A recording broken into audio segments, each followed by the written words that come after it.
तर hello guys ही माझी पहिली व्हिडिओ आहे आणि मी कधी पण दुसऱ्यांसमोर असं जास्त बोललो नाही आणि मला बोलायची सवय पण नाही. आणि ही माझी पहिली व्हिडिओ आहे ना, त्या व्हिडिओमध्ये एक गोष्ट सांगणार आहे आणि ती एक लय इम्पॉर्टंट गोष्ट आहे. ती म्हणजे तुम्ही ऐकलीच पाहिजे.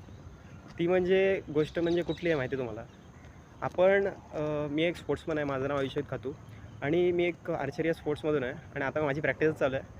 तर मला एक सगळ्यांना सांगावंसं वाटतं की आपण अभ्यास करतो, अभ्यासाव्यतिरिक्त आपल्याला काहीतरी स्पोर्ट्स पाहिजे. म्हणजे आपण नुसतं डोक्यात अभ्यास घेतला ना, तर अभ्यासावरून एवढं पुढं नाही जाता येत जे स्पोर्ट्सनी जाता येतं. स्पोर्ट्सनी पण माहिती आहे मला एवढं नाही जाता येत, पण तेवढी आपण कन्सिस्टन्सी ठेवली ना तर नक्कीच पुढे जाता येतं. फक्त तेच आपलं कन्सिस्टन्सी ठेवली पाहिजे.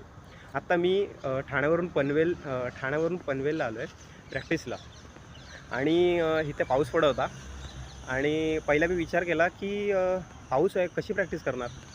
तर तुम्ही बघू शकता आत्ता हे बघा, इथं प्रॅक्टिस चालू आहे आणि हा आहे ना तो माझा बो आहे. तर हा बघा, तर मी किती वाजता आलो माहिती आहे? 3 वाजता आलो आहे आणि 3 वाजल्यापासून मी तिथं बाजूला एक शेड आहे, तर त्याखाली मी बसलेलो आणि जोरात पाऊस आला. बोललो आता ठाण्यावरनं एवढा पनवेलला आलो आहे प्रॅक्टिससाठी आणि कशी काय अशी प्रॅक्टिस बंद करता मी जाऊ.